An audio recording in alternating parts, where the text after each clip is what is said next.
Trust, control, access. Those are some of the key words that you'll be hearing more about today. And these are some of the key challenges of the media sector at the moment, and that's why MediaMotorEurope was set up to address these very topics.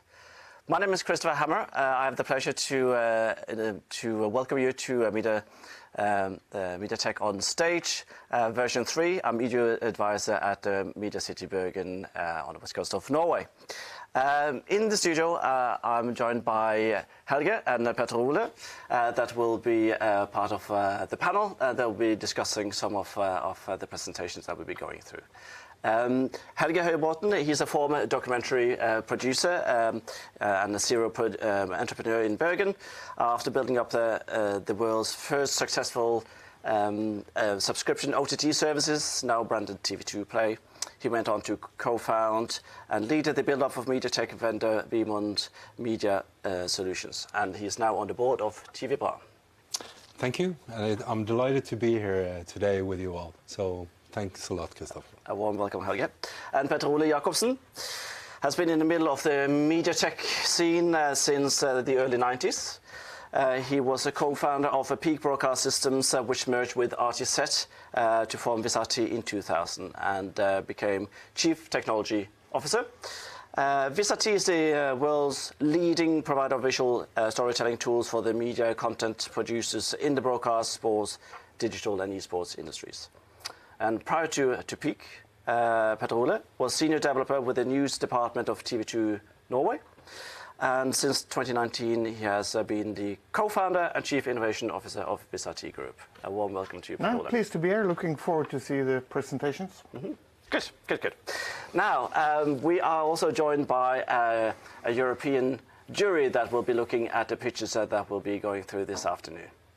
And I would like to welcome Anne Dyrhauge, who is the CEO of Media City Odense in Denmark, and she's the chair of the jury. Anne is a trained journalist from the Danish School of Media and Journalism in Aarhus, with years of experience working in different editorial and managing positions at the national broadcasting company TV2 Denmark.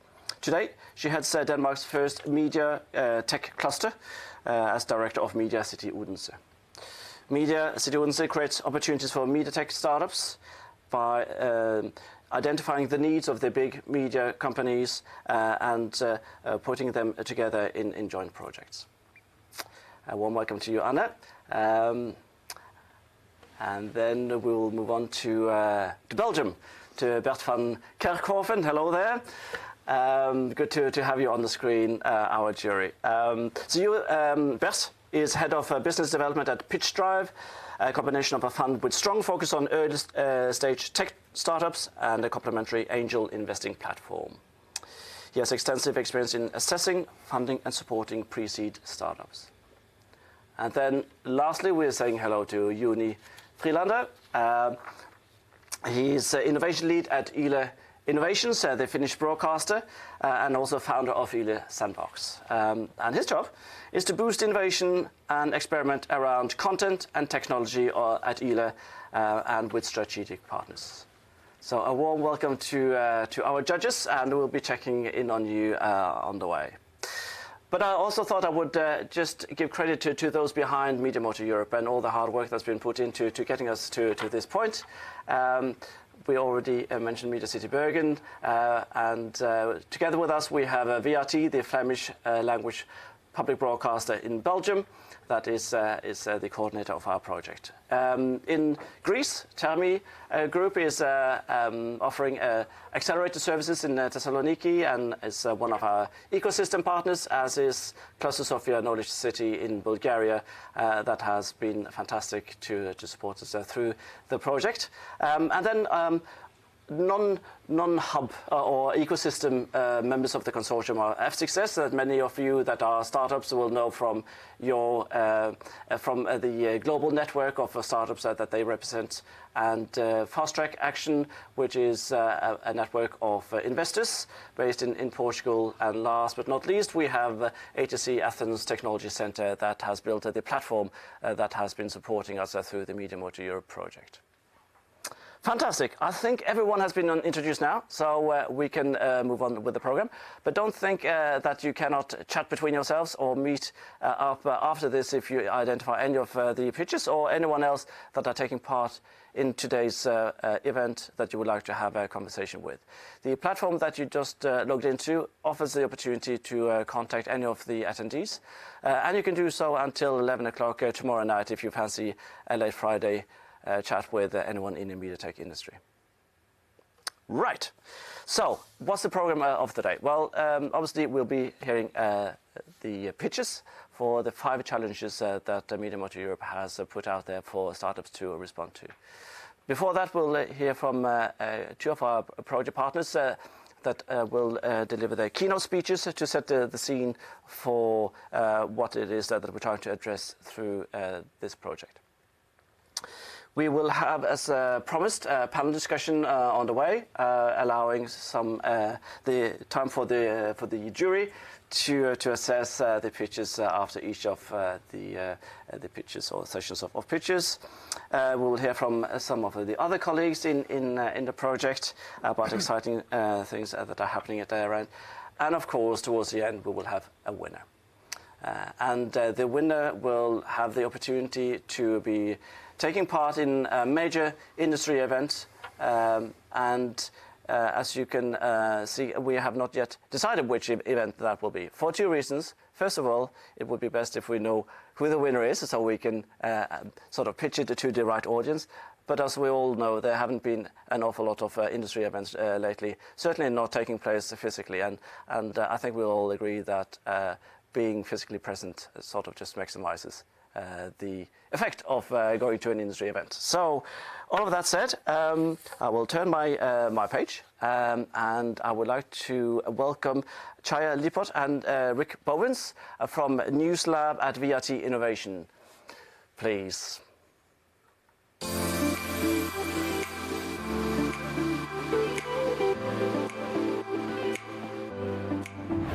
Hi, we're Chaya and Rick, and we work at the Innovation Department of VRT, the public broadcaster in Flanders, Belgium. Last year, we started a new initiative, NewsLab, and we're here to tell you all about it. But first, a quick rewind of how we innovate at VRT. For a great part, our focus lies on bringing external knowledge and expertise into VRT. We do this by partnering with international experts, research institutions, and other media organizations. Together, we initiate innovation activities about disinformation, synthetic media, and new media formats. This generates invaluable insights, but only bear fruit if implemented into the organization. We do this by involving end users, in this case journalists, that are specialized in disinformation, data, and technology. How does that work? First, the NewsLab revolves around close collaboration between prototypers, us, and journalists by physically working together. We organize a stand-up during which we discuss new trends, opportunities, and the status of ongoing actions, both innovative and editorial. This way of working means we have a clear insight into the current workflows of journalists, making us able to spot enhancements and opportunities. This, in turn, allows us to build prototypes tailored to the needs of the end users. The aim is to make concepts tangible and testable. The output of prototyping is, in most cases, knowledge and recommendations. These we incorporate into current workflows, as well as use as a basis for future innovations. This enables VRT to stay on top of trends and prepare for the future. Last month, we finished work on our latest prototype, Checkbox. It originated from a research track about using AI to build better tooling for fact-checking. Currently, we are already shaping the next prototype, together with journalists, about using AI as a smart editor for creating new story formats. Follow us at innovatie.vrt.be for the latest updates. Bye! Bye! Thank you. Sad to say goodbye, but thanks for giving us that insight. That's very interesting. Now, I think it links very well to the presentation that we hear from Kjetil Moland Olsen here at Media City Berg in a few moments. Kjetil is product manager at Media City Bergen, with a long track record from one of the biggest regional newspapers on the west coast of Norway, before he joined Vemont Media Solutions together with Helge, that developed OTT subscription services very successfully so. And now we're lucky to have him here at Media City Bergen. So Kjetil, please tell us more about your project. Hollywood loves to scare us with worst-case scenarios related to artificial intelligence. If it's not a killer robot that's on the loose in our streets, it's definitely an all-seeing synthetic overlord that's on a mission to take over control of our society. And while some of this might be laughable and fun, we might also get a bit terrified sometimes. But in any case, the box offices cash in. While it's easy and sometimes entertaining to focus on the extremes of a future AI threat, the reality might come and bite us right in the leg. And if it's often the sneaking threats that turn out the most dangerous. Take disinformation, for example. Over the past 20 or 30 years, we have grown accustomed to the conspiracy theorists that live in the comment section of the established news media. It's easy to disregard these people as weirdos, and we have become accustomed to them. But what happens when the misinformation becomes more subtle and more like real news stories? That's what's happening right now, and that's something which we are all witnessing. We see self-learning algorithms that's working hard on mimicking the news language, and it makes it all the much harder for us humans to separate facts from fiction. And then there are the dreaded deepfakes, the horrifying replica of real people, such as your president or prime minister, saying things we would never dream of them saying.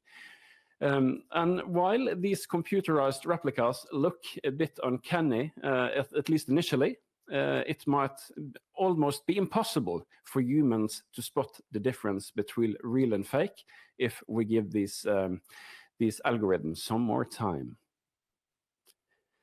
Yes, the ability of machine learning algorithms to create lifelike representation of us humans is terrifying.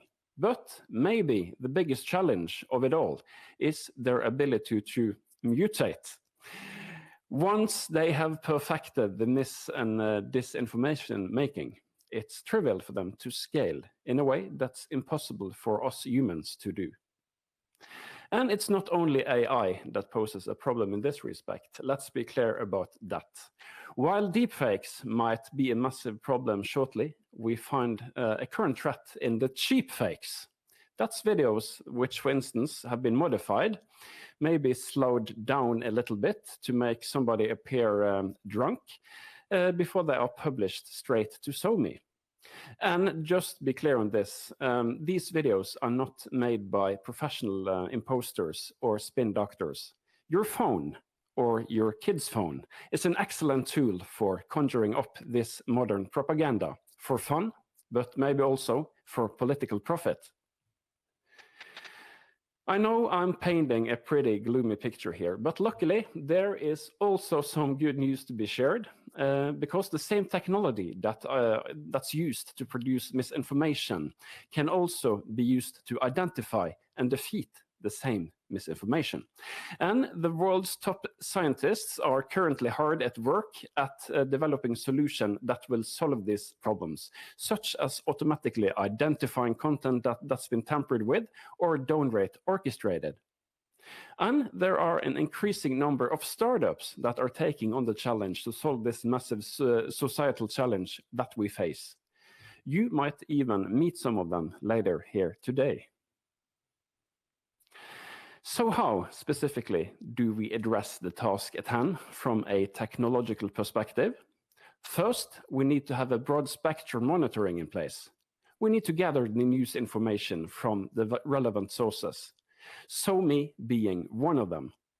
Next, we need to build technology that's able to detect claims. For instance, the Earth is flat. With the claim detected, the next step is verifying if the claim is true or false. Similarly, for computer-generated avatars, the deepfakes, we need to both find and verify their accuracy. When the computer gives a digital thumbs up or down, we need to present the verdict to the humans, either a journalist researching a story or an end user, a reader, in a way that is comprehensible and within context.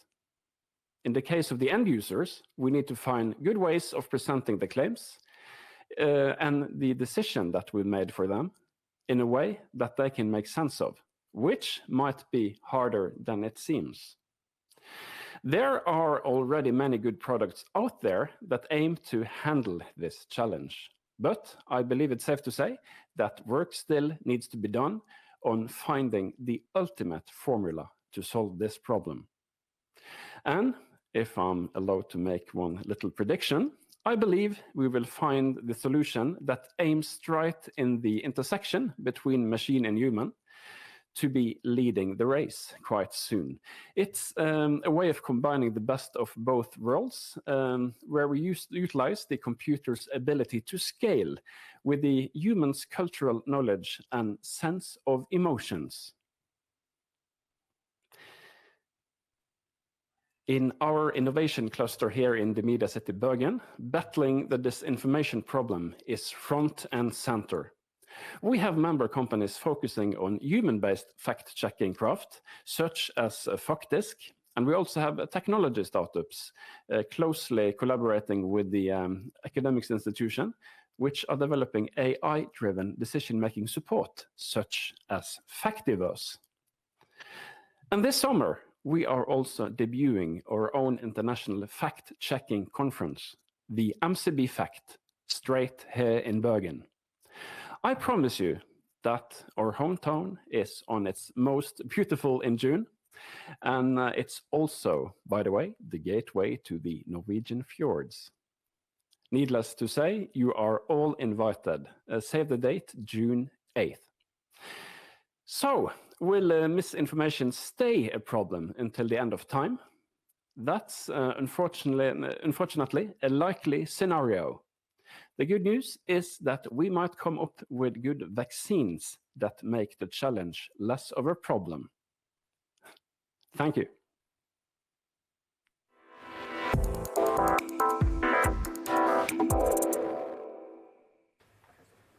Very good. That's a really interesting way of setting the scene for the first challenge that we will be looking at today.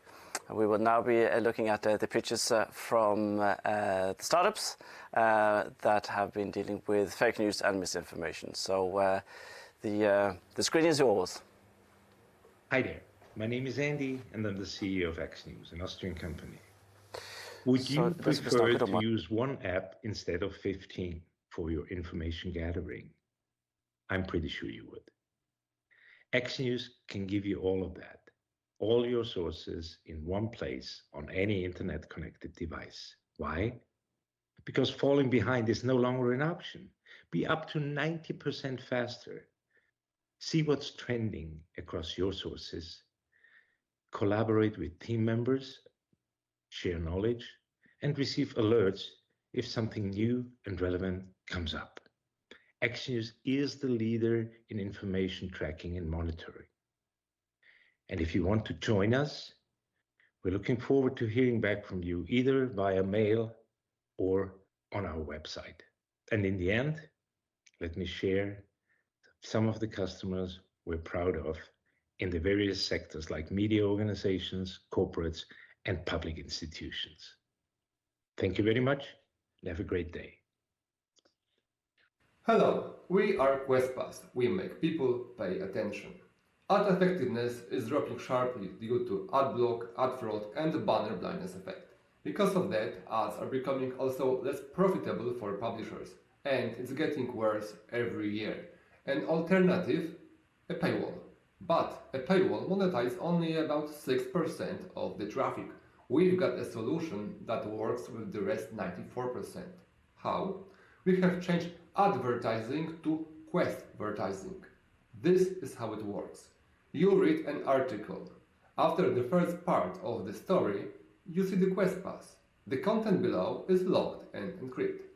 The quest path consists of an ad, a question referring to the ad, and 3 buttons to choose from. If you don't watch the ad carefully, you probably won't choose the right answer, so you would need to wait for 5 seconds. Because of that, random choice does not pay off. So, you've got familiar with the ad, now you can answer the question and enjoy free access to the rest of the article. No payments, no problems. Effectiveness of QuestPass was confirmed in scientific studies and in more than 150 campaigns where more than 10 million correct answers were given. We have started cooperation with over 50 publishers, among them are Discovery Group and Ringer, Axel Springer. Very good. So there's a lot to deal with here. It seems to have become a really big concern for the media. But we were just discussing now fake news. Is it something new? Yeah, we're thinking about it is that the use of the word fake news is relatively new, but the creation of fake news and facts has been going on since the dawn of the day. I mean, I would easily claim that it's not hard to find things in both the Bible and the Quran that fits with both fake news and alternative facts. And of course, governments over the years has done the same. So that is not new. I think what's first was new is that you no longer had a monopoly or duopoly on the truth. And I mean, we all can agree that fake news was a fact back then as well, but it was controlled and hard to arrest. Yeah. Then with the democratization with the internet, it was suddenly most people in most countries were able to find alternative stories. Yeah. But then the challenge becomes, are you challenging the fake news or are you creating fake news? Yeah. So who to trust? No, and I think that is also something sometimes subjective. In some cases, clearly, fake is fake, but sometimes it's the eye of the beholder that defines that. So it's not that clear. I think it's very hard to think that we're going to get rid of fake news. I don't ever think that. But what we can do with the tools that people are building is to help identify the sources of things. I mean, that is one action that at least allows people to take their own more deep judgment of whether this is something to believe in or not. But that also, I mean, with some of the conspiracy level groups, they're not going to eat that either. No, I don't think, like even if Facebook puts a stamp on certain posts and says that you have to fact check this, they won't matter because it's all a part of the conspiracy. Yeah. And that's maybe a challenge that has grown, that you've always had conspiracy theories, but they are able to spread and be compartmentalized and grow more easily today. Yeah, but I think the one nice thing that's happened with all the attention to this and the increased use of it, because the usage of fake news and political influence that way has of course increased dramatically.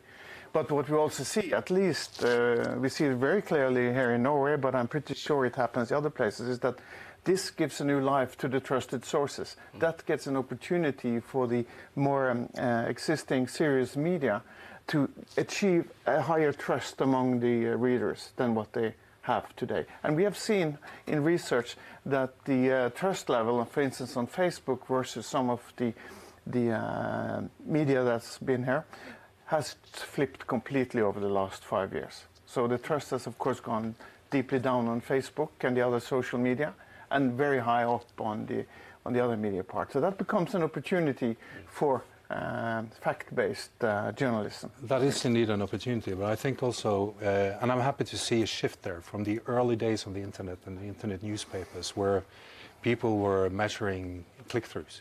Yeah.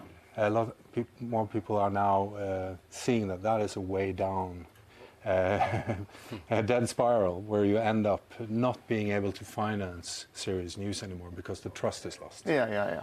So I'm really happy to see, for instance, here in the city, that they changed their metrics into something that is more more sustainable. I think you referenced a local paper. Yeah. At one point, the dashboard in the editorial room was on click-throughs. So your success was, of course, what was measured, namely click-throughs, and as you say, the quality of the articles went really the wrong way.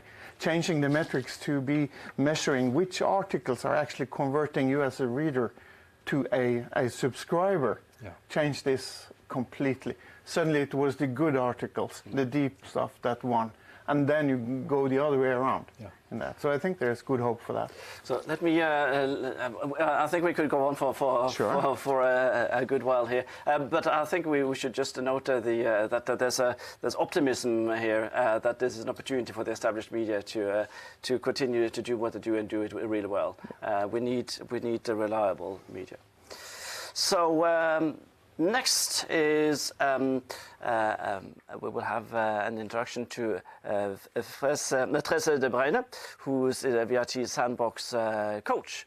And she has a long track record in various fields and therefore calls herself a slasher. She was a stage manager in theatre, TV, an events producer, head of post-production, head of digital games and apps and IT project manager, startup coach, digital marketing consultant, ... So in her spare time, she has worked as a business consultant for Kulturloket to help cultural organizations to professionalize. All this expertise has proved to be very useful for her coaching in the framework of MediaMotorEurope and as a part of the VRT Sandbox team. She loves seeking the perfect match between startups and potential customers, and VRT Sandbox is an ideal playground, she says, for a creative analytical brain. And she says that innovative technology is great, but you have to find a way to sell a story that people want to tell. So, Tres, please tell us more about your experience as a coach for MediaMotorEurope. Thank you, everyone, and I'm so glad that I had a chance to be part of this amazing project. I remember when I first read the grant application, I really thought, my God, these guys are really setting the bar very high and they're very ambitious.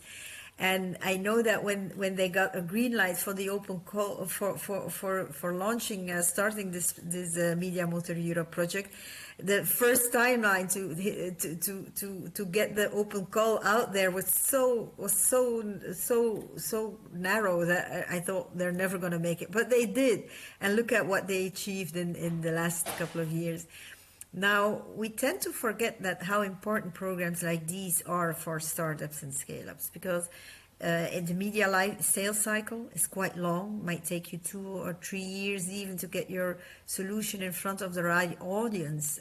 So it's a very complex environment. So being able to really showcase fast your solution and being prepared, because there's a big difference in selling your solution to investors who are more passionate about what is the driver and who's behind the company and what are how passionate are they to reach their goals. A media company is looking at what could that solution offer me and do for us as an organization. It's a completely different narrative. So being well prepared and being able to showcase your solution so fast and so quickly in front of the right audience really is boosting startups, and that's quite important. Now, I'm happy to see so many passionate and talented people who are eager to reinvent the media industry, and I think it's important that they keep on going, because it's those type of clever thinking people who really change the media industry, because we're all we're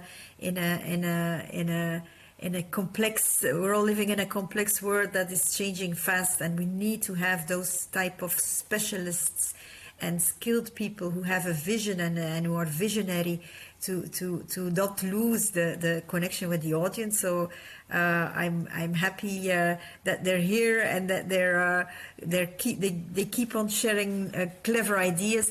And I have to say to everyone, keep up the good work, and I would love to see you. I will keep an eye open and I will follow you even beyond this project. So thank you and keep up the good work. Right. Thank you so much, Tres. It's a good way for us that don't know the project from before to sort of get a little bit of insight into what has been happening over the last few months and years. So to get another perspective, I've invited Christian Bleue to tell us a bit about his experience being one of the coaches that have been associated with us here in Bergen. So I'll give a little bit of background, introduction to Christian Bleue. He's one of the many coaches of the MediaMotorEurope program and has been involved throughout the program in all 3 rounds of the MME, as we refer to. Christian himself has been involved in building business in media and technology, and in recent years has worked professionally with consulting and scaling of innovative entrepreneurs. Coaches can bring an important insight for a startup, preventing them from choosing the wrong path, such as opening new doors. Bleue will share experience from his time at MediaMotorEurope and how one can best use the coaching resource. Please, Christian. Thank you, Christopher. Thank you so much. And when you come to speaking about being a coach, for me, there is immediately a reference into sports. And if you look at the sports today with going on in China, in Beijing, those coaches are very visible today. That was my point. When you see them in Beijing, they're running up and down next to the athletes, those who are going to win gold. And thinking of us as coaches, I'm not going to talk about sports today, but I'm going to talk a little bit how we as coaches can use some of the same references.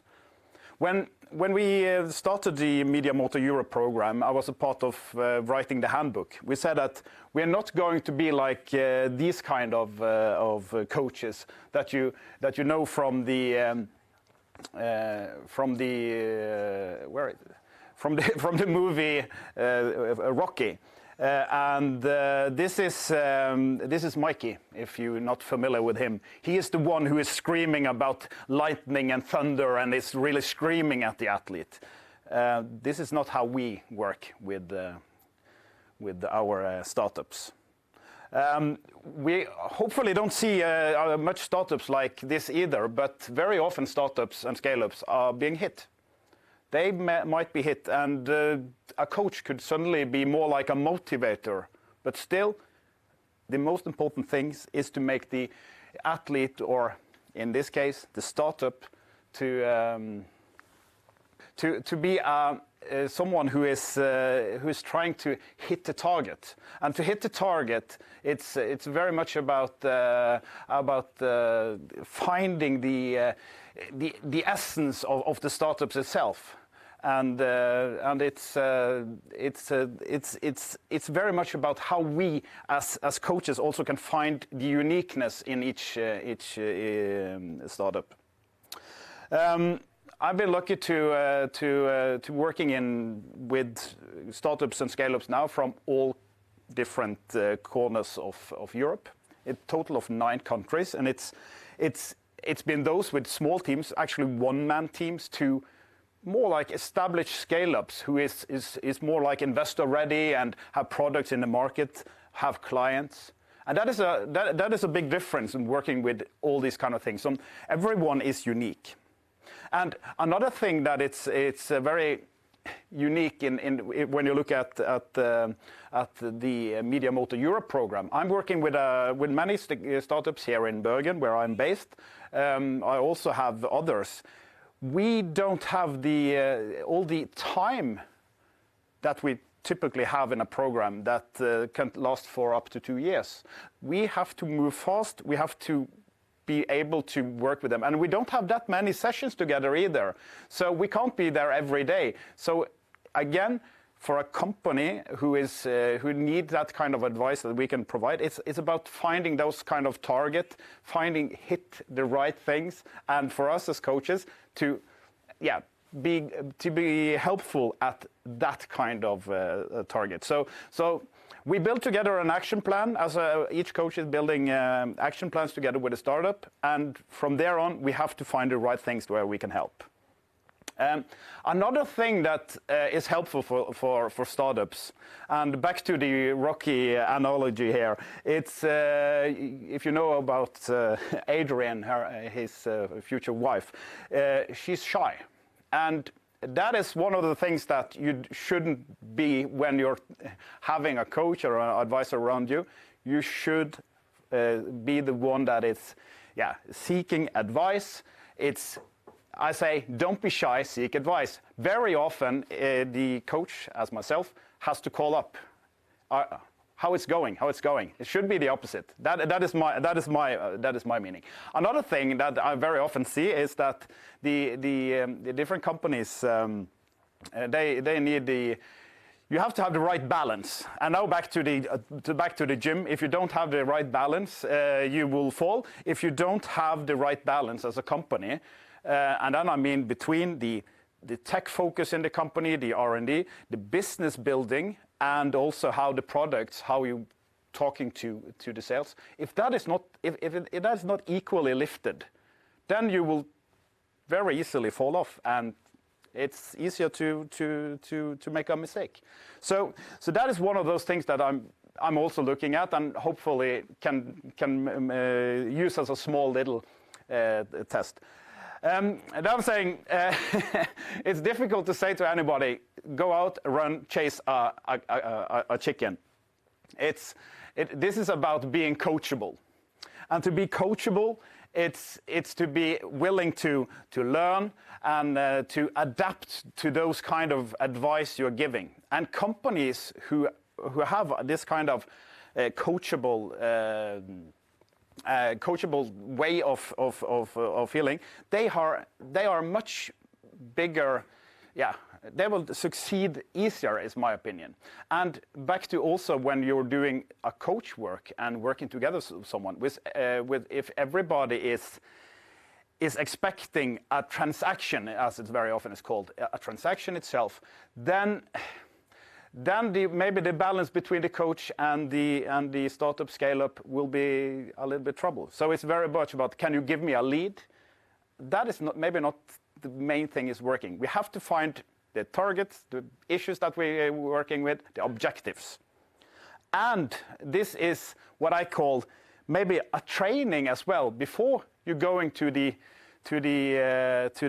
big meeting, and that is where you can be really hit. So if you're not able to meet the hard-hitting investor, being able to adapt what a demanding client or even a future employee, then it could be a hard match. But if you succeed these small kind of things, my guess is that if you hit the market as well, you have a chance to become a champ. Thank you so much.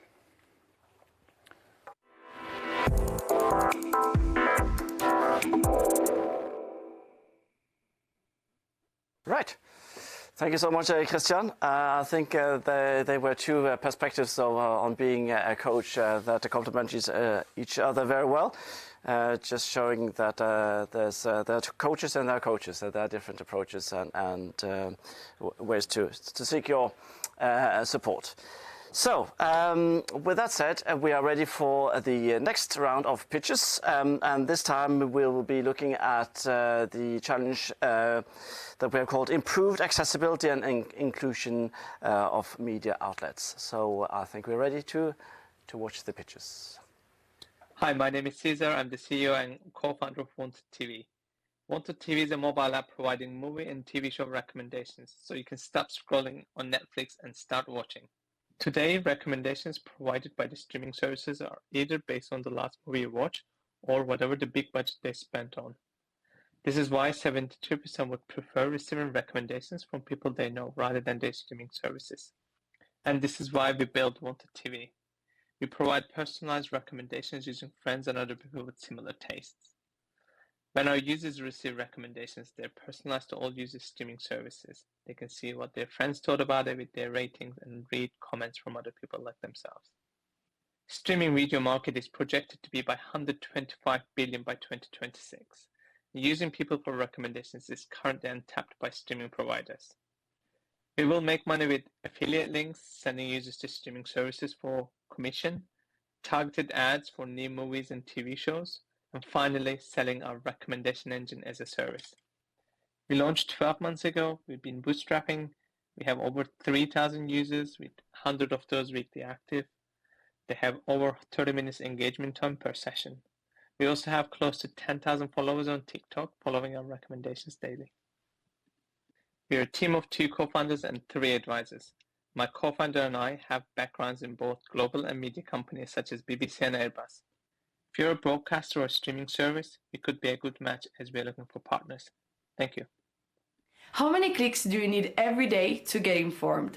Definitely too much. In fact, for 1 out of 5 Gen Z, reading news online is stressful. Because on internet and social media, information is fragmented, not customized, and not always reliable. At the same time, reliable information is not so attractive. In Italy, 11 million of people feel the same problem, and we're talking about 142 million of people in Europe. So we decided to merge the engagement of social media with the high quality of reliable and traditional information. JDaily is an application that aggregates and summarizes reliable information, allowing the user to choose the perfect topic, frequency, format, and length for their news digest, thanks to a pipeline of different algorithms. You can choose a reading, a podcast, a video, or an infographic. We translated it in one single word: appeal. Thanks to our JDaily Telegram bot, we reached, after only 2 weeks, 94 new users and gave to them 69 new pills per day. Wanna know more? Contact us on LinkedIn or Instagram and check our website, jdaily.it. Thanks for watching from the whole team of JDaily. Hello, I'm Fatih Yassa, founder and CEO of Speech Morphing. Speech Morphing is a multilingual speech technology company whose mission is to provide personalized AI-generated voices. Our products and services deliver natural, emotionally intelligent neural voices which broaden accessibility and speed up the use of synthesized speech in digital media. Working closely with developers, we deliver simple, fast turnaround, cost-effective voices for global markets.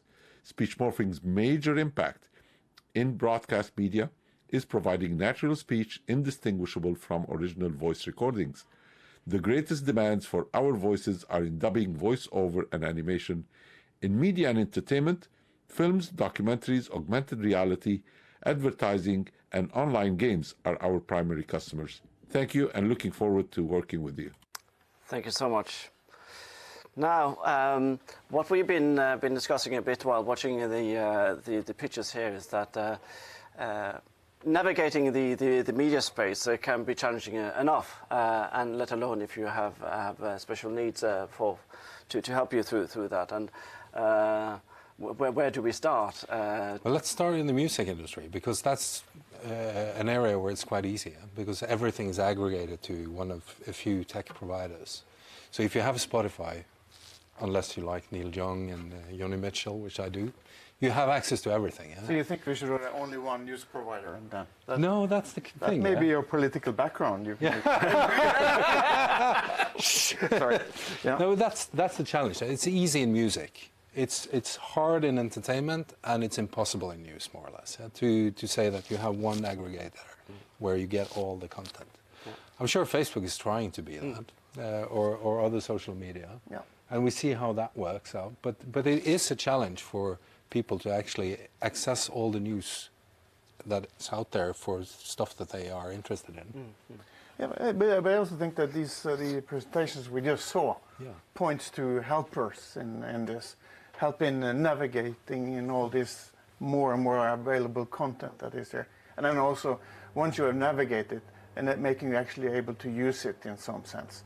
And I just love that, because it is a great world where we get more and more content to choose from. But it's difficult to choose. We need technology and tools to navigate.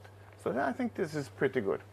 Yeah, and maybe it will allow it to be easier to also launch new media outlets, because you were able to be reached through technology like this, to reach the viewers or readers that maybe otherwise wouldn't have found you, because they stay in their own habits of surfing, etc.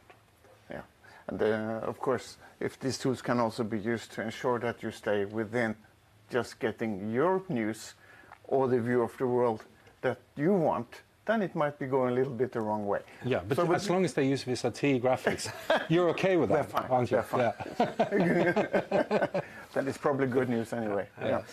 But Helge, you told me that that your mum sort of needs a little bit help to navigate the media, and that's a very good example. So that's another thing about accessibility. That even though we have this great diversification, it's not available to everybody. My mother, she became socially deaf, and that means that she's struggling with conversation when there's more people, and radio, for instance, hasn't been available to her at all. TV.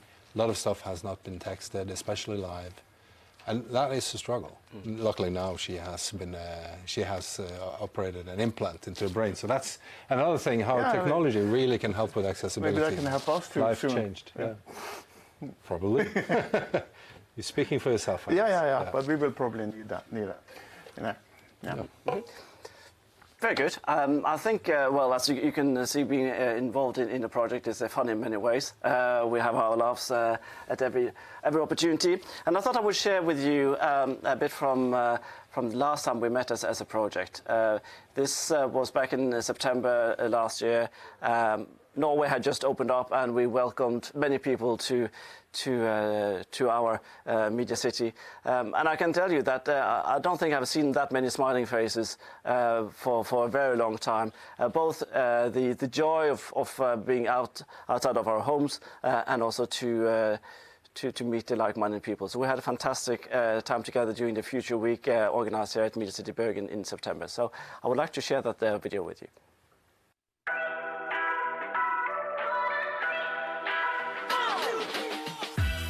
Welcome to the MediaTech Starts Pitching Contest. Part of the MediaMotorEurope coaching program is to be able to give startups visibility, give startups pitching opportunities. The users you have, what is their commitment to the company? And that's what we tried to do with this event. Not only practice their pitch, but also to be able to do it in front of an audience that is relevant. All the pitches were very good.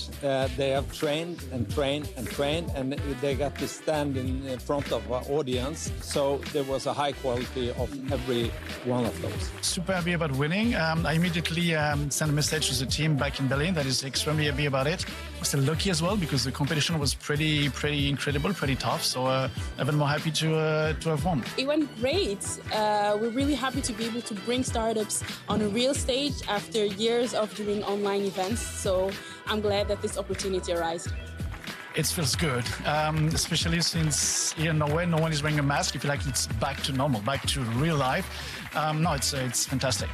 It was overall a really good event, and I'm really happy that we were able to provide this opportunity for them.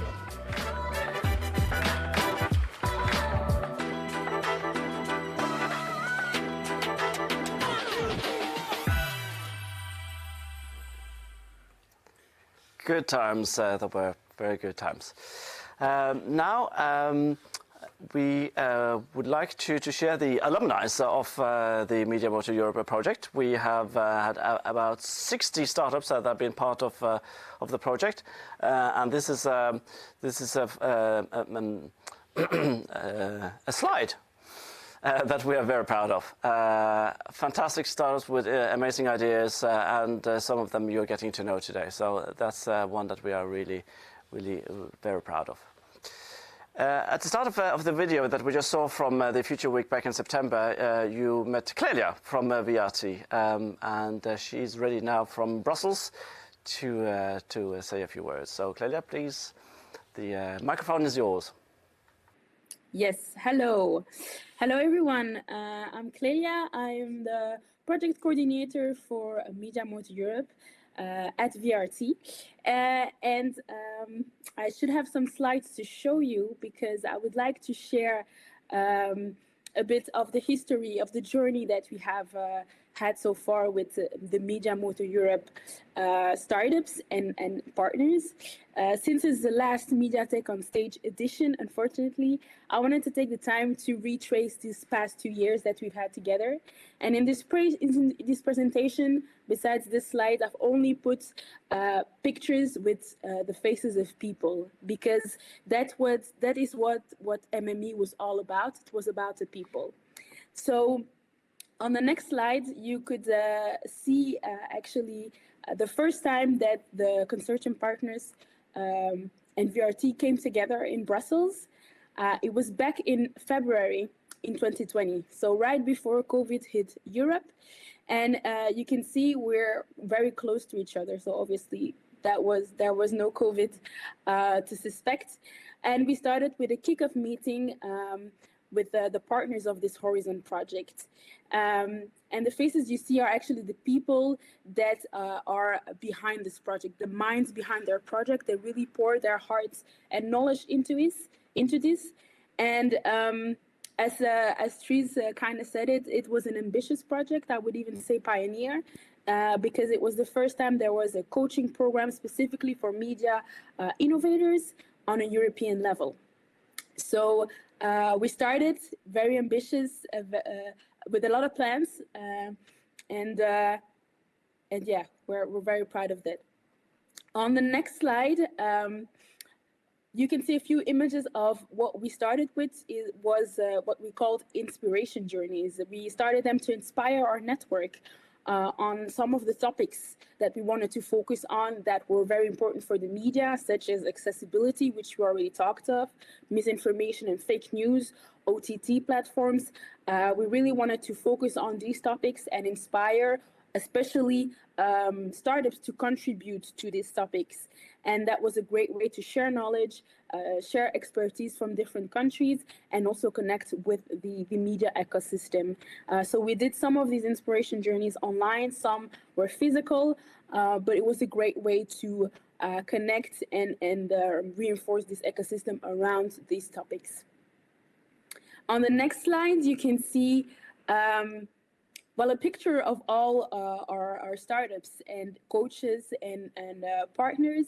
I really enjoy this picture because obviously by that time COVID had already hit us, so we weren't able to have physical events, but that didn't stop us to host online events for our startups.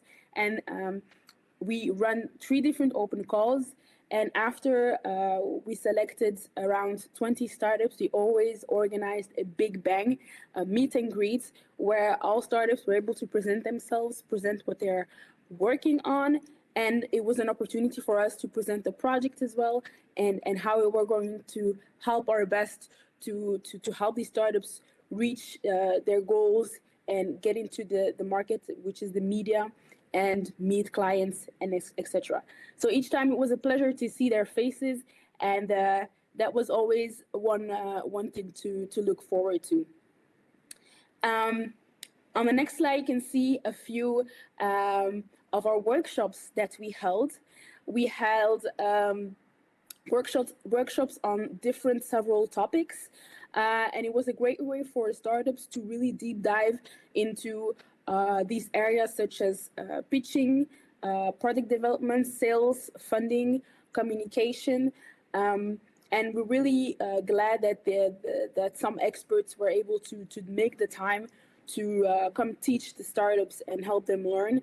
And that was next to the one-on-one coaching sessions that the startups already had. And one of our favorite workshops was the experience sharing workshop, which we organized to enable startups to really connect with each other, share about their experience in the program, but also see if there is possible synergies or collaboration opportunities. And we're really proud to have seen some startups really after the program has ended for them, that they continue to collaborate together and make each other stronger. So that is also a really awesome benefit of this type of programs.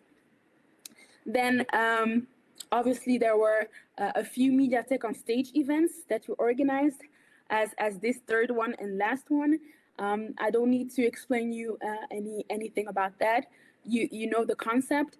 But these were also really great opportunities for our startups and for us, for the whole ecosystem to connect. And with that, I just wanted to share some very impressive numbers. Out of the 60 startups that we coached, we were able to organize around 290 client introductions. So that means that startups were able to have one-to-one meetings with potential clients out of our network, so with media organizations or media companies. We were able to provide 123 pitching opportunities, so they were able to pitch in front of big or smaller groups of relevant people. And we were able to organize 61 investors matches. So we're really happy about these numbers because some really exceeded the KPIs that we had set for ourselves. But that proves that the media is really hungry for the media is really hungry for these innovative solutions, and that there is really a need for it, and that through this program we are in some way feeding that need. So that's really good. And then lastly, I wanted to on this slide show a few events. We just showed a video of Future Week where our startups were pitching live. That was one of the few opportunities we had, but we took advantage of it and we really enjoyed it. And we were also able to attend Slush on a side event concerning media and data, where we were able to invite also a few of our startups. So these were really amazing opportunities that we cherish with our startups. And last slide, I would just like to close with these pictures of some of our startups with smiling faces. I want to thank you. I want to thank our startups for their work, their involvement, their dedication, their willingness to learn. And also, we're honored to be able to witness the growth that they have made. Some we have seen for the past 2 years. So that really is an honor for us. And with that, I also want to thank the team of MediaMotorEurope, the partners that have helped put these smiles on the startups' faces. I want to honor the people that worked behind this project, from MCB, Christopher, Einar, Marianne, Sarah, also late CEO Anna. They really provided awesome work as for today with this event. So thank you. I want to also thank John from Termi Business Incubator in Greece for his very, very relevant contributions every time. I want to thank Sofia Knowledge City Partners from Bulgaria, Dimitar, Milena, Albena, also late Marianella, for their contributions. I want to thank from Fast Track in Portugal, Sonia, Joanna, and Diogo, who helped us on the investor part to connect startups with investors. ATC, Marina, and Garifalia with the platform. App Success, Sofia, Marina, and Francesca before with the communication, but not only the communication, the open calls. Your support was really valuable. And also the team of VRT, Mike, Sarah, Peter, and Trace, and all the coaches that were able to take some time to coach the startups, to support the startups, to advise them. We really appreciate all the coaches that were there for them, and all the experts that did the workshops. And obviously, I want to thank you all, the ecosystem, the network that we have created around this project. You have been a part of it, and we really we are happy. We're glad that you're a part of it. So thank you all. And this was in a brief recap a bit the journey of MediaMotorEurope. Thank you.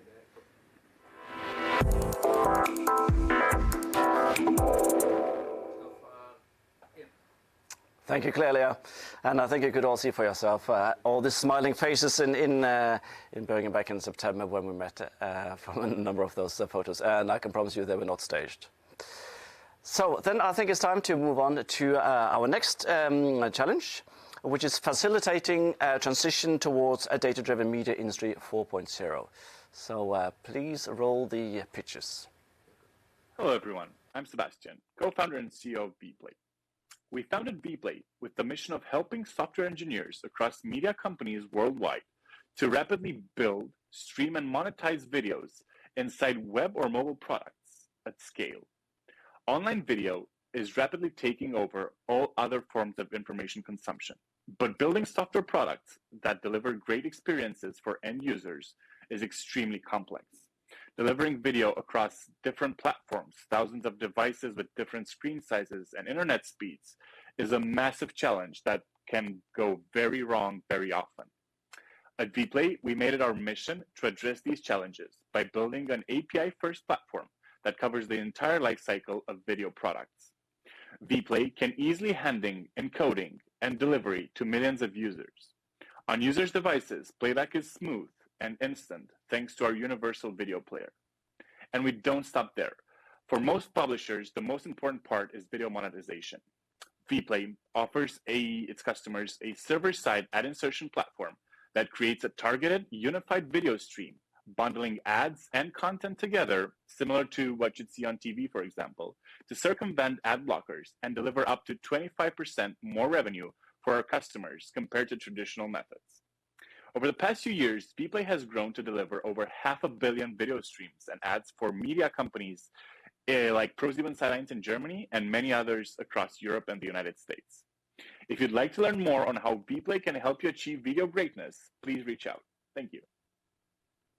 53% of users discover a website via search on Google. 60% of users discover a mobile app via search on the App Store.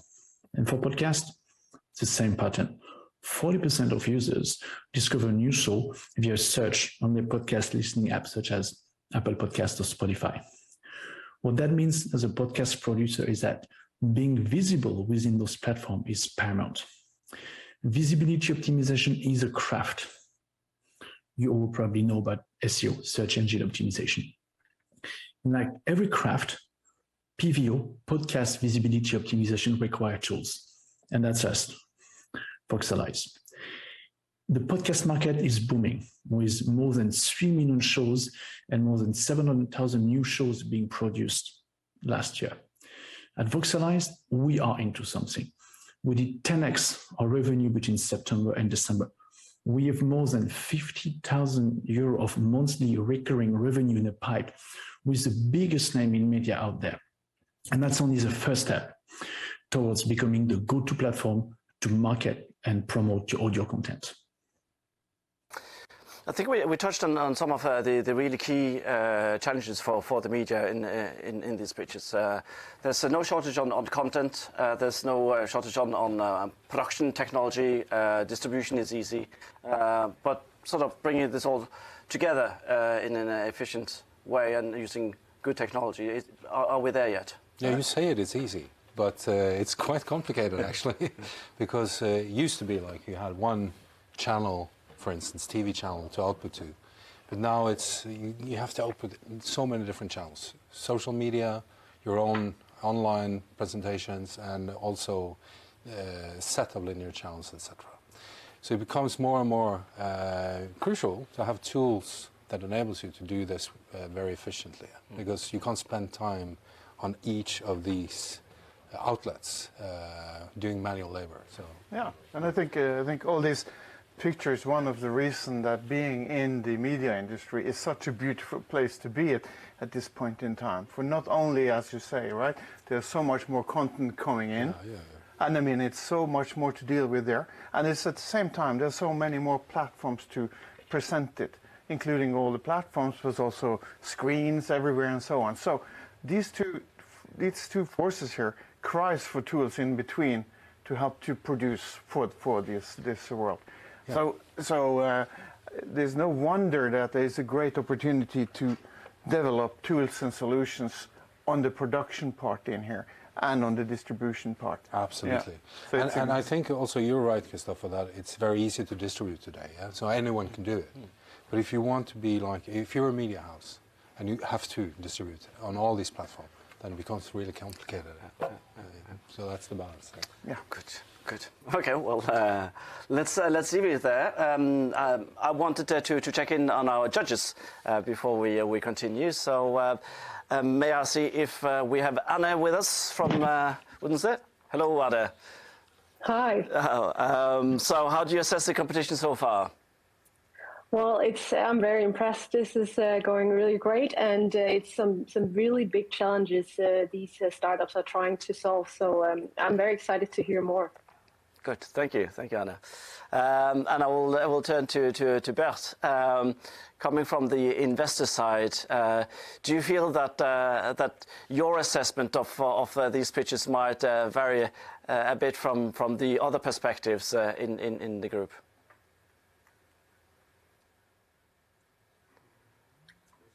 We don't have sound from you, Bert, if you can hear me. Let's see, yeah. Keep trying. Shall we go to Uni? You see if you find the button, Bert, so to say, and we'll come back to you after Uni. And Uni, you work with entrepreneurship and entrepreneurs. And from your experience, did you sort of is there any difference in nature in terms of the ideas, the innovation levels, whether it's internal or external? Well, yes and no. I think that intra-company innovations tend to be more focused on very specific problems related to one's work or your goals, while other innovation work often looks solutions for more generic problems or for bigger customer bases. But however, the basic nature of innovation is a dream of something better. And I think that applies to both of them. Good, thank you. Let's see if we have Bert with sound this time. Can you hear me now? Yeah, It says mic on. Okay, yeah, great. Alrighty. So to get back to your question, whether I see it like from a different lens than the other judges, maybe. And the reason is, if you invest from a fund, of course, you assume that most of the startups in your portfolio would go bankrupt or just to like a 1x. So you really hunt for these outliers. So I think that maybe I care more about market size, maybe also team. Like I more hunt for startups that can go 50x, 100x, that can maybe like make the entire performance of the entire fund well. While I think that my fellow panel members might see it more as a standalone basis and just try to find like great standalone startups. While for me, of course, like if we would go for it with the fund, we really need to see, okay, this can be like one outlier that can basically transform the entire fund. Great, thanks, Bert. I think actually many of the startups that have joined us today, they would love to be the fly on the wall during your discussions later on. So thank you so much. And we are ready to continue with the next challenge, which is advancing human-machine interaction. And please roll the pictures.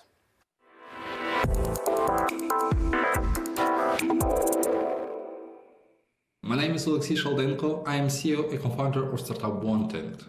And Wanted is an AI-based solution for evaluating content effectiveness. We help video content producers and distributors to determine their target audience reactions. It's not a secret that video on demand market is booming, and in a few years, average consumer will have 5 subscriptions. So, OTT platforms, TV channels, video production companies face such difficulties as lack of tools to estimate the quality of the content, limited ways to understand real viewers' reactions, high customer acquisition cost, and high churn rate. For this, we have built a attribute system which helps to define content market fit. We have built online platform for conducting remote research and train our own AI models. Since June, we have conducted studies in Europe, UK, US, Canada, and India. and our revenue is $100,000. We provide our clients with subscription and project-based solution. And our next milestones are enter US market, launch SaaS, launch mobile application, build our own panel of viewers, and gather data and train a TPIT system. We have a team of 12 people who has experience in content creation, software engineering, and research. And for now we are seeking for $2 million seed round. Thank you a lot. Hi, we're Silkora SoundTech, a new generation of sound wearables for especially your commuting time. What this means is when you go from home to the office, for example, and if you're going with bicycle or electric scooter inside the city, you are not allowed, or it's very risky to use the headphones. Using headphones is the #1 reason of accidents nowadays worldwide inside the cities. So what we have created is an hybrid device. It's a headphone that turns out into speaker, into a neck speaker. You can put it around your neck. Plus, we have different patterns on the directional sound. What that means is you can be going with your bicycle or electric scooter from home to the office and then be listening music, making calls, listening to podcasts especially. I love it.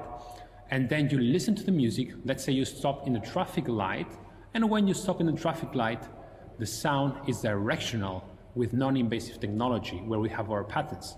So that means the people around you will not listen almost anything. That's an amazing technology. We have presented this January at CES in Las Vegas, the biggest exhibition of consumer electronics in the world. And we also have a software that allows you to listen 3D music and sound personalization. So that means it customized to your ears, and also that's the best time to impact with advertising to any kind of people when you go from home to the office, because it's when people can retain more information and have bigger impact. Good morning, I'm Lars from Bleue. The big problem we're solving is creator monetization. It's never been easier to create, but still only 2% of creators make minimum wage. That's why creators are now going to Web3 and direct monetization. But still, Web3 is as hard as building e-commerce in the 90s. And what's missing from Web2 is the true creator and fan connection. It's obvious, Web2 cannot be the canvas for Web3. And a redesign of social media and fan creator spaces in line with Web3 principles is inevitable. Movie is the first platform to enable these new experiences. And our goal is to empower 1 billion fans and creators to generate income and thrive together. Already, 50 million people across the world consider themselves creators. And by end of 2022, the global creator market will reach $100 billion. Our niche focus is the emerging concept of collaborative, non-linear storytelling, where already existing communities out there are in need of a way to capture, share, and experience their non-linear stories together. Like when the Dream SMP Minecraft server turned into a live, online, ever-evolving interactive story, generating more than 2 billion views on YouTube and tens of thousands of creations like fan art, wiki pages, and reactionary videos. Our product is pre-launch, and we're currently measuring our traction and pre-sale of product more than $1 million. Our online community, more than 1,000 members already. Our team is a global team of 18 experts from Facebook, Spotify, Booking, Samsung, set to reach 30 by the end of the year.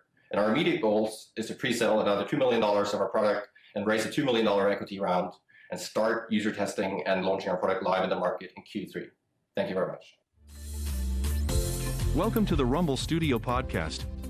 My special guest today is Rumble Studio, the SaaS platform that helps companies create podcasts for marketing at scale. Rumble, tell us, what's the big problem in podcasting today? In a nutshell, creating podcasts is slow. Today, lots of companies want to create a podcast but can't. It's just too expensive. So tell me about your solution. I'm an online tool that marketers use to record guest interviews, then publish these as podcasts. I'm unique as I record asynchronous conversations using artificial intelligence and synthetic voices, like mine. Or like mine. Or real voices. Like mine. Anyone can use me to create audio quickly and easily without any skills. That sounds amazing. So what market are you targeting? We are used by brands, agencies, and individual podcasters. My bottom-up calculations show our target market to reach $5 billion in 3 years. Do you have users currently using the platform? Or any paying customers? Yes, we do. Our product is live, where over 700 free users have registered, and a number of companies have paid us to produce podcasts for them. Wow, very nice. How many people are in your team now? We're a team of 9 full-time employees, led by Carl Robinson, an experienced podcast host, and Joris Gary, a world-class PhD data scientist. What's on the horizon over the next 6 to 12 months? We will be onboarding more brands and agencies in advance of our seed raise this summer. Get in touch with us. Hi, I am Erkki Lohiniva, CEO and a founder of iSoft AI. Use of audio content like podcasts is growing fast. At the same time, AI-powered speech technologies are making huge development. Newspapers, magazines, and bloggers are creating a lot of text-based publications daily, and they are constantly looking for new ways how to monetize their content. Our iPodcast AI product enables fully automated, high-quality audio content creation from various text-based sources easily. It is a perfect solution for newspapers, magazines, bloggers, or anyone with text-based content to be able to reuse their content for new businesses. iPodcast AI runs deep AI-based analysis to text content before generating audio. AI deep analysis identifies rich data information like sentiments, bias, categories, keywords, and customer-specific labels. All this information is used for audio voice-speech optimization, voice dynamics, voice selection are optimized, and even text content can be changed better suitable to audio. All this happens fully automatically. Deep understanding of text content enables iPodcast to produce high-quality audio better than standard text-to-speech technologies. Created audio content can be automatically published to common podcast applications, services, as well as integrated to online services, radio and mobile applications. If you can write articles, you can be also a podcaster. Thank you. Hello everyone, I'm Dr. Adi Omari, co-founder and CEO of Untitled. Creating marketing materials is a time-consuming and costly process. This process is done by many e-commerce websites and publishers who need to write product descriptions, FAQs, and other marketing materials for thousands of products and services. Untitled makes this process more scalable and more personalized while improving the content quality, as it can automatically learn about any product, write reviews, and answer questions about it like an expert, but at hyperscale. We have a working MVP based on our proprietary technology that supports a wide range of languages and fields. We have demonstrated it to market leaders from the US and Germany in e-commerce and publishing industries, and we are currently in advanced talks with them towards design partnerships. Our plan for the coming months is to expand our design partnerships further and get our product ready to be marketed at scale. If you are interested in learning more about Untitled, please contact us or visit our website at untitled.com. Thank you. Thank you. That's lots of really good pitches there, making it a really hard job for the judges to decide towards the end of the session. Now we will move on to get to know Sarah Germs at VRT Sandbox a bit better. She's been busy. Just a quick introduction of her. She has developed a broad professional career over the past 15 years. She worked for more than 10 years in the private sector with a focus on business development, negotiation, and networking. Sarah has coordinated large events and projects, set up partnerships, and recruited and coached volunteers at an NGO. And then in May 2017, she joined VRT and working at VRT Innovation as founded the Sandbox Hub as a part of the MediaMotorEurope project that was supported by the European Commission. And meanwhile, the Sandbox Hub has expanded to larger international network of both national and international media companies called the Future Media Hubs, which we will hear more about in a few moments. But on top of that, Sarah has worked on strategic partnerships for the technology department of VRT and is closely involved in other technology projects of VRT and innovation. So clearly, Sarah, you've been very, very busy over the last 5 years. So tell us more about the future media hubs that you have started. Hi there, I'm Sarah and I'm working for VRT on strategic partnerships. I am also leading Future Media Hubs together with a great team. Future Media Hubs is an international network of public and commercial media organizations that exchange and collaborate together on innovative topics such as startups, gaming and esports, the newest video and audio technologies, and how to reach younger audiences. The Sandbox Hub is our larger group with more than 20 members all over Europe. This is a place where we discuss how to work with startups and also which are the most promising startups from Europe and what our experiences are with these. Future Media Hubs enabled the MediaMotorEurope startups to get in touch with the Sandbox Hub media organizations through different opportunities. First of all, we had 14 of the Future Media Hubs startups that were able to pitch during the monthly Sandbox Hub meetings with all of the members. 15 of the MediaMotorEurope startups were able to get personal meetings with our Sandbox Hub members that showed interest in their solutions. And unfortunately, we didn't have so much events due to COVID. So 3 of the MediaMotorEurope startups were able to pitch at international events. Overall, we can say that more than half of the MediaMotorEurope startups were being introduced in the Sandbox Hub. Now you might wonder what the benefits are for MediaMotorEurope and the Sandbox Hub to collaborate together. There are several. First of all, MediaMotorEurope startups are able to know the needs of media organizations. They are able to pitch and train their presentation skills. And of course, meet potential clients.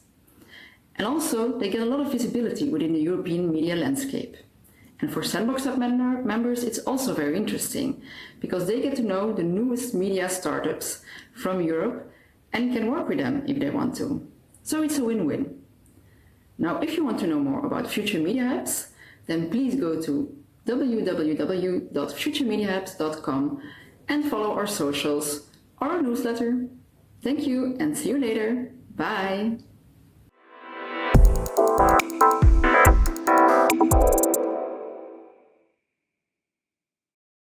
Thank you, Sarah.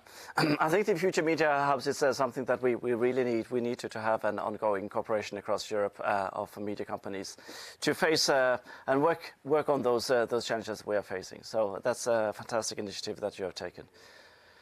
So now we come to the last of the challenges that we have put to the startups, other media challenges. So that's sort of the group other. And we are ready to watch the pitches, please.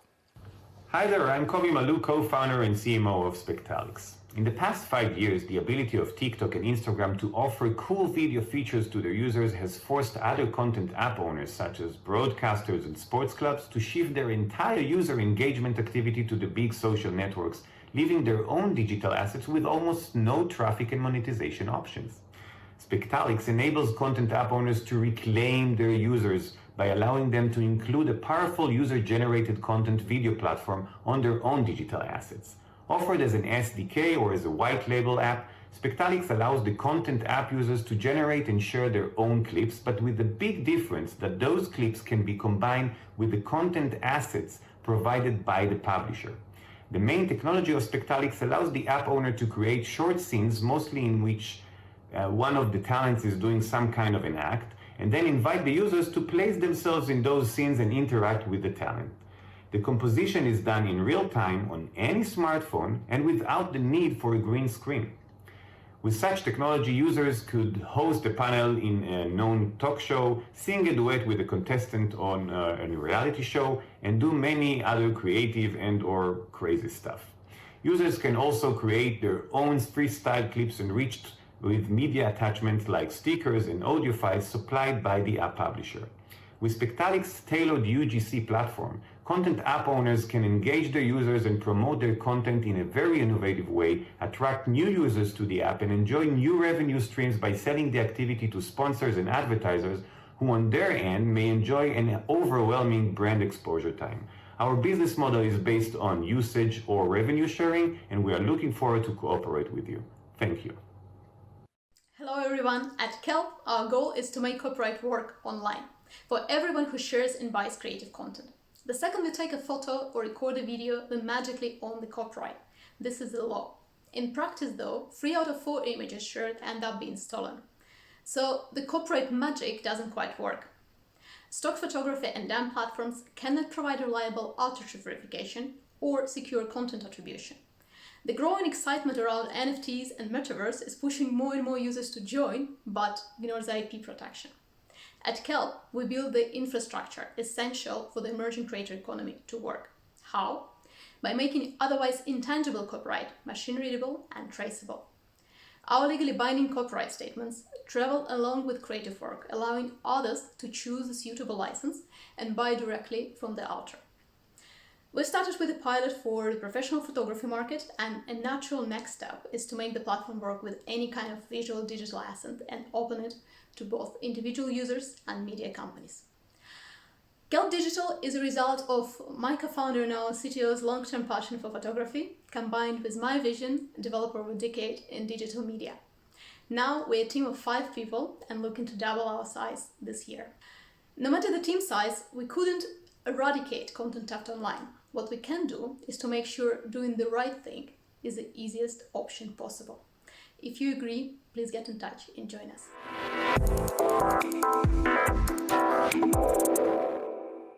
Right, jury, now it's your time to make up and compare your notes. Meanwhile, I would like to ask my colleagues here, what do you think is going through the heads of the jury now? Sort of, are they? Is it difficult one to find the first, second, and third? I think they have a very tough job. Yeah. With all these companies to choose from, it must be very hard. So good luck to you. Absolutely. And it's a reminder that this is a great time to create new startups within the media tech industry, because so much is going on. Remember back in the days? Well, I don't know if you still remember. No, that's a problem. Yeah. So back in the days before TV, I don't know about that. But back in the days of black and white TV, the cameras improved, I assume, and then the lenses improved slightly. Just because I commented on your political part doesn't mean you need to. But today you can really come with a startup. You can be a small team of people, and you can really revolutionize the way people do things. No. That's superb. I think the jury has an easy time. I can tell you who wins. You want to know?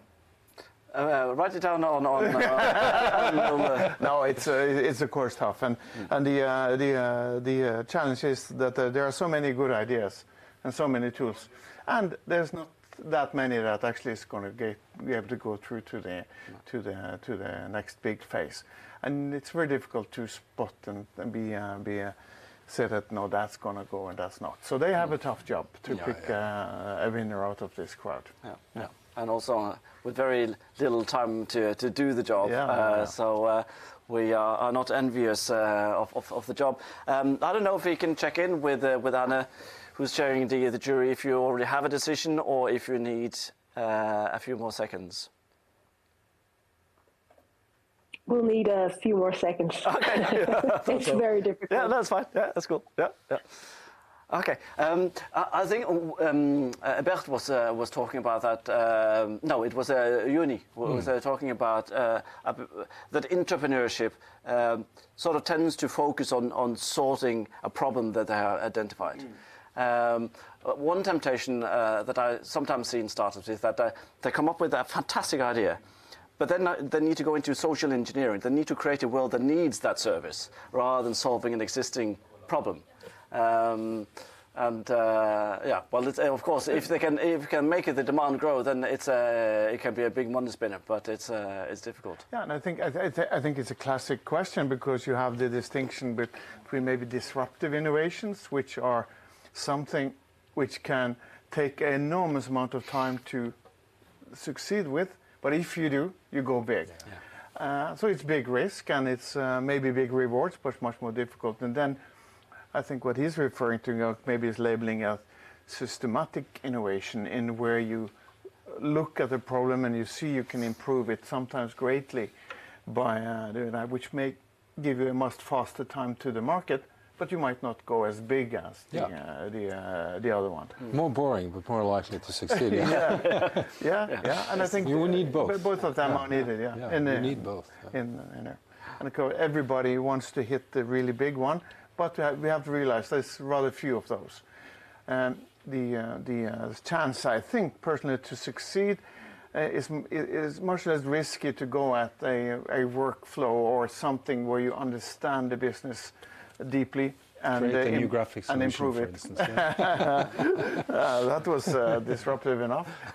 Talk to the previous competitors. But it's a good point. We need both sustainable innovations and like continuous improvements, but also these disruptions. Would it be a difficult one to answer, but tempting to ask? So if you were today sort of fresh out of uni and starting your careers, and you knew you would stay in the media, and knowing what you know today, sort of, what would you do? Exactly what I do today. What I would recommend anybody that comes fresh out of the university with maybe it's a degree in informatics or whatever it is, get another information source. You already know a lot of what you have been studying. If you, for instance, go in, I want to work in the news department for a year because I love news or whatever, or anything else that you combine with the background you have from your education, it is rather easy to find new ways of improving things because there are relatively few crossovers in all. I mean, crossovers, people that are crossing these boundaries. So I think that within that area, for the people who does that I think is the easiest way to get to success in developing solutions. And if you would set up a company yourself, in which field would that be? Apart, if it wouldn't be exactly the same as you do today. I have my. I'll tell you in 2 weeks. I have a new business. It was referred to earlier, and it's going very well. And it's my crab cam, my camera underwater thing, which is seeing tremendous success these days. In terms of more crabs or clients? In terms of I can talk about it. Very good, very good. I'm tempted to check in with Anne again to see if we have a winner. We actually have a tie right now, so we are just discussing who should be the winner of the two that is currently tied. All right, okay. So, it's very tough deciding. Yeah, but, okay, good. I think we'll be ready in about a few seconds. Yeah, okay, great. We can easily solve this deadlock. Yeah, come on. No problem. Now, if they get more problems. But I think, back to what you were asking. If you're fresh out of uni, I think the most important thing is don't protect your idea. Too many people protect their ideas and think it needs to be a big secret. Yeah. You need to talk to as many people and diverse people you can to develop the idea and test the idea and see if you should waste your time on it or if you should go on to another idea. Don't learn to swim when you're 20. Do it when you're 5. I mean, test the waters and get it right. What about business models? There have been a fair few apps that sort of have no business model whatsoever. Let's just test the water, get out there and see what happens. Yeah, Facebook is a good example. Yeah, it is a good example. But they seem to find it. But I think you're into something that people tend to not think about, what is the value and what's the value worth for people and how can you make money out of it. I think it's also different on the solution thing you're creating. I mean, if you're doing something for consumer, there are those routes to go there. But if you're solving a business-to-business problem, you might do a totally different business model and actually try to earn money earlier. But it depends entirely on what type of problem you're solving and who you are trying to address with your product. But if you want the big investments, go for recurring revenue. Everybody knows that. You can't. Right? Everybody knows that, right? That is the investors that came and did bad thing to us. I think. So there's only the truth of recurring revenue. I can tell you, it's not fake news. No. Okay. Well, on that note, I think we will have to bend the arm of the judges and come to a conclusion. So back again to the jury to see if we have your Yeah. Yeah, Puno. Hi. Sorry. Yeah. So we have a winner, and we also have a second and a third place. So let's start with number 3. It was really difficult. The pitches were great overall, and also the problems that you guys are trying to solve are really big. We went with the following. Number 3 goes to Circular. And yeah, let's give them a hand. The 2 running up was really difficult. We found their pitches were really great, both of them. We also thought that they had some big potential market-wise. They have some different things they are trying to solve, but to not keep you waiting further, I'll announce Rumble Studio as second. Let's give them a hand.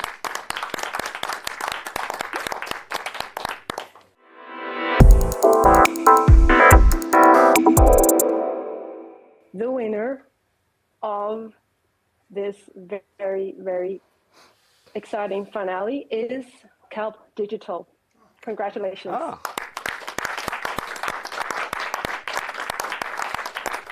Very impressive pitch and a really big problem you guys are trying to solve. So best of luck from the jury. Fantastic. Congratulations to Kelp Digital and also the runner-ups. Fantastic work by the jury. So a big congratulations from everyone here.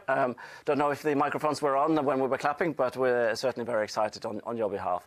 And we will, of course, be in touch again to find the right opportunity for you to speak at an industry event, which is your award for winning the competition. Wonderful. So we're coming towards the conclusion of today's Media Tech on Stage. Don't forget that there's still the networking opportunities well beyond the duration of this event and into the evening today and tomorrow. And do get in touch for anyone that has any questions. We have mentioned that this is the last of the 3 rounds of MediaMotorEurope, but there is another opportunity that many of the companies behind MediaMotorEurope is involved in, which is Stadium, which is a startup-driven innovation in the European media, where the second call is open now until the 28th of February, and the link to that call will be in the chat. So have a look at that if you want to apply. It's a very interesting opportunity to take part in. So then it's back to thank yous. So thank you to all the amazing startups that have been pitching to us today and being part of the program, not only in this 3rd and final round, but throughout the 3 rounds. I would also like to thank all the wonderful colleagues that have been behind this program. It's been an amazing experience to work on MediaMotorEurope, and this is the right opportunity to say so as we're coming to the conclusion of the project. So please keep in touch and do apply for Stadium if that is something that might be of interest to you. I would like to thank my panelists here, Petter Ole and Helge. Fantastic contributions to the discussion today, and to the jury. And I think that's about everyone that has been involved. And of course, the crew here. Hey! And if you want to contact us, check us up on LinkedIn. Yeah, exactly. Yeah. You know where to find us. Yeah. Thank you so much. Bye.